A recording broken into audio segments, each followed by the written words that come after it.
BO. Twani Omika, mesdames et messieurs, ça risque vraiment de se déchaîner, mais quand même, tu l'as dit, match sur la durée. On va le voir tout de suite. Et donc, ouais, Omika Twani, j'ai hâte. Alors, est-ce qu'ils sont partis? Non, je pense qu'ils sont toujours dans la caractère pic. Caractère pic. Non, c'est bon, ça y est, on est sur Pokémon Stadium, le Stade de France, bien sûr, ici présent. Alors, Rosalina et Luma, quel personnage spécifique, Il faut savoir gérer ce Luma qui tout simplement peut très vite embêter. Alors, première phase d'avantage, on a trouvé un grab, on arrive à poursuivre un petit peu là-dessus. Omika qui va se faire toucher, voilà, l'un des cœurs de gameplay, c'est les forwarders et les backers tout simplement de villageois qui envoient. Et du coup, on spam le down B. Forcément, ça va être un peu ça. Ça va être, regardez, voilà, on met de la distance. Et tout simplement, on va essayer de toucher un maximum du côté de ce villageois, alors que de l'autre, on va un petit peu recevoir tous ces projectiles et essayer d'approcher petit à petit pour cette Rosalina et acculer au bord tout simplement ce villageois et le punir directement d'une air dodge avec un bon gros F-smash. C'est bien vu de la part de Omika qui part très fort. C'est excellent de la part de notre joueur de Rosa et Luma ici. C'est vrai que tu l'as mentionné tout à l'heure, deux personnages assez spécifiques quand même. On a une Rosa Luma. C'est vrai que là, on ne dirige pas une seule, mais deux entités. Donc, personnages marionnettistes. On peut vraiment avoir le contrôle du terrain. Là, on le voit déjà Omika. Regarde cette pression qu'il met déjà avec cette Luma. Tu slides un petit peu, tu mets un petit peu tout ça. Et tu as l'absorption aussi. Arme redoutable face à ce villageois qui balance des fusées, des forwarders, des backers, un petit peu tous les projectiles du monde. C'est un Twani pour l'instant qui est un petit peu submergé. Oh, cependant, il va me faire mentir. Il va me faire mentir. Alors, bien je sais comme pas il faut. si c'était un shield poke ou si c'est juste qu'il a release le shield au mauvais moment, Omika. Mais vraiment, il a touché le down smash. Ça m'a surpris qu'il soit enterré. Et surtout que je pense qu'à 80%, il avait de quoi assez mâche pour s'en sortir. Vraiment très bonne connaissance là-dessus. Du côté de Twani, de tout de suite input le smash sans douter de la... Tout simplement le fait qu'il soit bien enterré. Vraiment très bien réagi du côté de Twani. Il faut réussir à concrétiser, même si là il a rattrapé un petit peu. C'est vrai que là, avec Luma, ça risque d'être compliqué. Luma sans Nira sur PS2. N'oublions pas que Luma réapparaît au bout d'une dizaine de secondes, 10 secondes plus précisément. Donc c'est vrai que là, Luma fait son retour. Ça risque d'être un petit peu la sauce côté Twani, parce que Twani déjà, t'es à 89%, on sait que c'est redoutable au ledge, notre fameuse princesse aux étoiles. Lâche attaque malheureusement, il n'en sera rien. Multi-jab, les fameux petits coups avec les gants de boxe. Les petits coups mignons mais qui font mal quand même. Little Mac. Le mini Little Mac, c'était un mini Nino. Et ici non, c'est un Twani pour l'instant qui reprend le lead cependant. Allez, il faut réussir à capitaliser sur cette phase d'avantage. Oh là là, on a le S-Smash qui va vraiment permettre à Omika de punir. On va revenir, on essaie de toucher avec le Luma. On revient. Oh là là.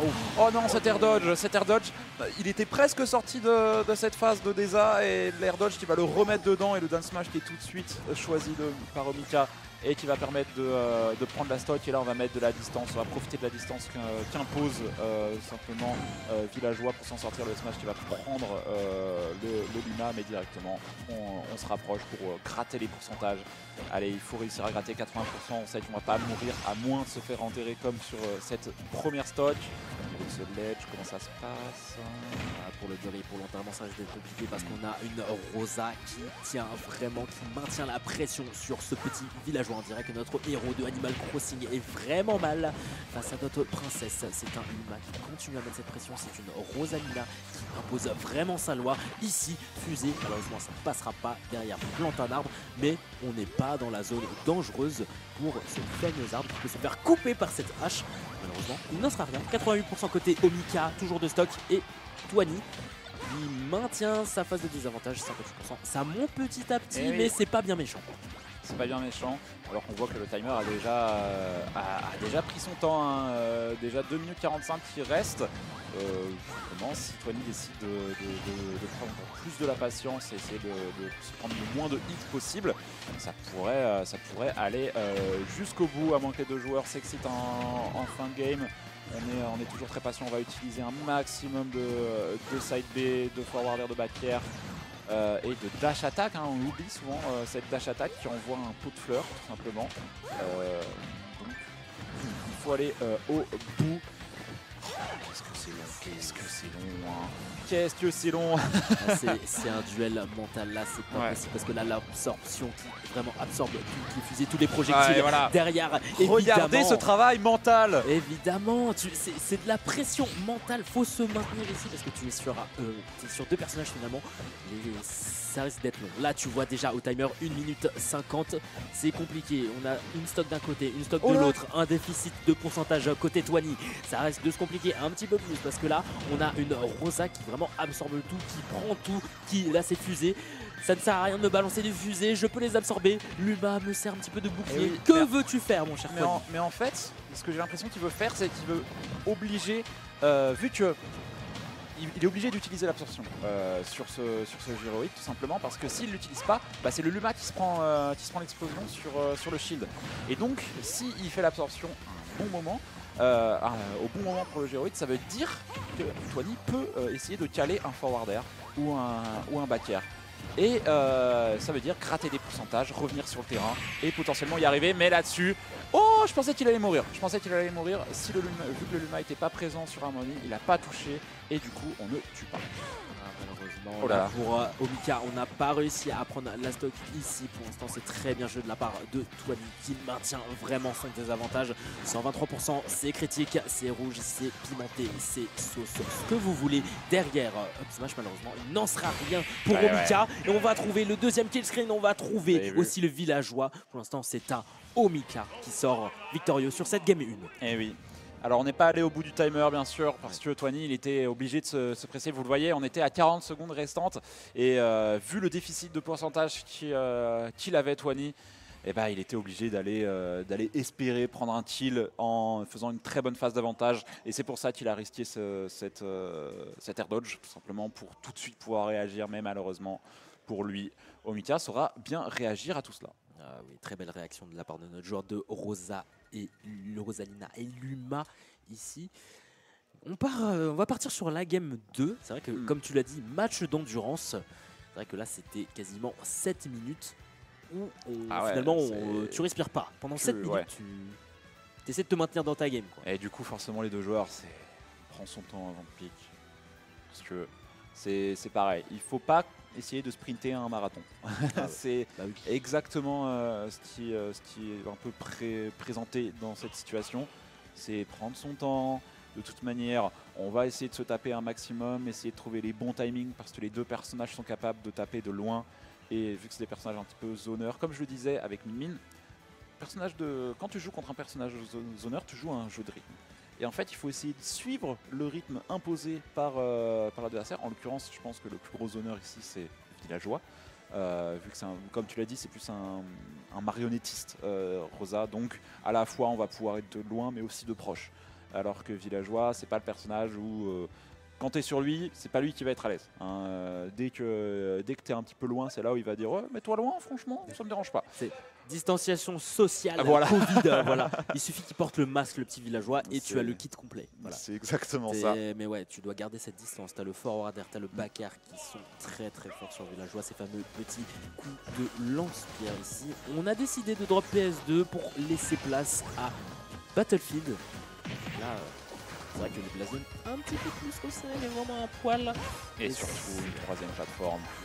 Une troisième plateforme qui permet de mieux escape tout simplement les phases d'avantage puisque ça permet de reset le nombre de sauts et tout simplement laisser plus de place et plus de place pour un zoneur, ça veut dire plus de terrain de jeu et donc on est plus constant. Attention parce que c'était un petit peu dans cette même situation que s'était passé la première stock sur cette game 1 où à la fin Twani un énorme F-smash. Bon là le Luma est mort donc on se sent bien plus en sécurité puisque Rosalina comme tu l'as dit tout à l'heure sans son Luma ça va avoir du mal à tuer, ça va avoir du mal à tout confirmer.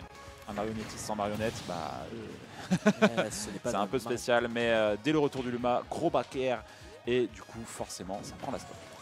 Ça prend la stock ici, on va reperdre le Luma. Pour l'instant, c'est une harmonie nature qui se bat face à ce villageois. On a voulu wall jump et derrière Baker. Là, Omika qui a très bien réagi, qui a shield instantanément. On ne se fera pas avoir par ses lance-pierres. Pour l'instant, c'est un villageois qui peine un petit peu sur la game. On voit déjà une stock qui part. Là, ça se précipite un poil un petit peu plus que sur la game 1. On essaye d'aller un peu plus vite parce qu'on voit qu'on a un déficit et vu que le temps a coûté dans la première game, on essaye d'aller un petit peu plus rapidement. Voilà, on va toucher notamment, c'est pour ça le choix de Battlefield, on a touché grâce à la plateforme. Vous avez vu le positionnement du Luma qui est resté au ledge, qui est resté à l'endroit critique et qui a su redonner une phase d'avantage à Omika au bon moment. Attention parce que là au niveau de ce ledge ça peut être très oppressant face à un Luma et sa Rosalina. Attention, on va être encore une fois envoyé en dehors du terrain et ça commence à être critique pour ce villageois. Absolument, on voit déjà ce gros déficit et on veut essayer de combler ce retard côté Twani. Parce que là, on a beau faire des barrages de backer, on a beau balancer des fers, des nerfs, des uppers, ce que tu veux. Ouais. C'est toujours un Omika qui est vraiment présent sur le stage. Évidemment, roll-in derrière, ce sera un deuxième. Et c'est la même chose. Backer. Et ça va être une deuxième stock qui va s'envoler ici. Ça devient totalement critique pour Twani. Il est mort 2 fois dans la même situation. On est en dehors du terrain, on essaye de drift out. Et mange ton backer de Luma. Qui prend la stock bien sûr et là on a l'avantage côté Rosalina et on va pas se faire prier de faire patienter encore plus, de faire poireauter encore plus son adversaire. Alors j'aime bien cette utilisation du down tilt quand le gyroïde est positionné en l'air, il passe en dessous du coup, il a même pas à utiliser le down B du côté de Omika. Regardez comme on est patient. Je suis au LED, j'y reste.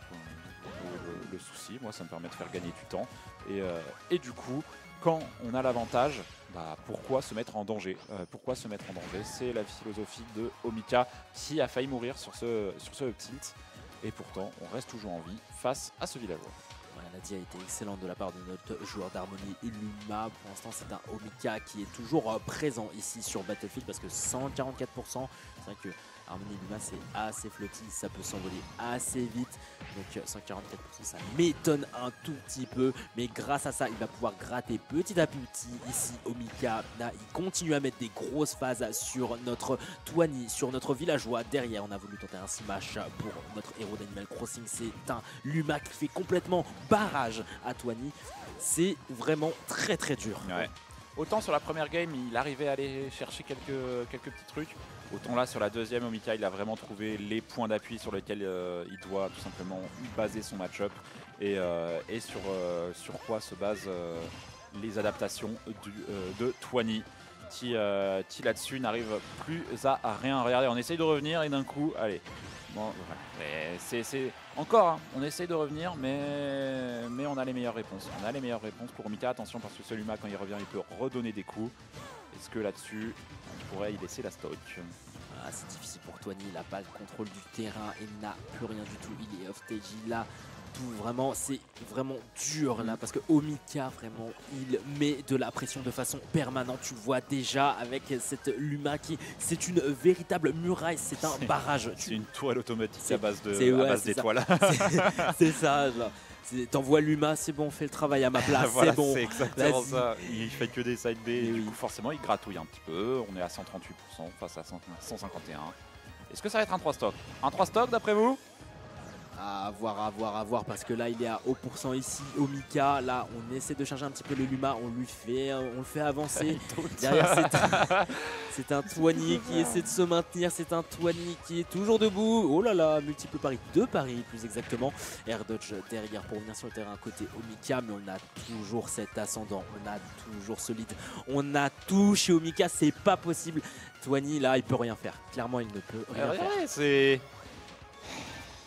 Il n'a pas les options nécessaires. Je pense qu'il va y avoir une bonne discussion entre Twani et Omika à la fin du set pour essayer de savoir qu'est-ce que doit faire Twani. Je pense que là, Villageois, c'est pas qu'il arrive à ses limites, mais disons qu'il ne connaît pas encore les options nécessaires pour pouvoir s'en sortir. Et du coup, on se retrouve avec un villageois un peu désemparé qui arrive à... Regardez, on a tué Luma. Alors, qu'est-ce qu'on fait? Vu qu'il n'y a plus Luma, on n'arrive plus à faire un mur. Et du coup, on arrive à trouver un backer. Et il va se suicider derrière parce qu'il sait qu'il n'aura pas la réponse. Il sait qu'il n'aura pas la réponse. C'est dur. C'est vraiment dur. Omika qui a été vraiment très très fort, qui a maintenu une très très bonne pression, qui a tout géré pour aller jusqu'au bout. Et des félicitations à lui qui du coup avance dans le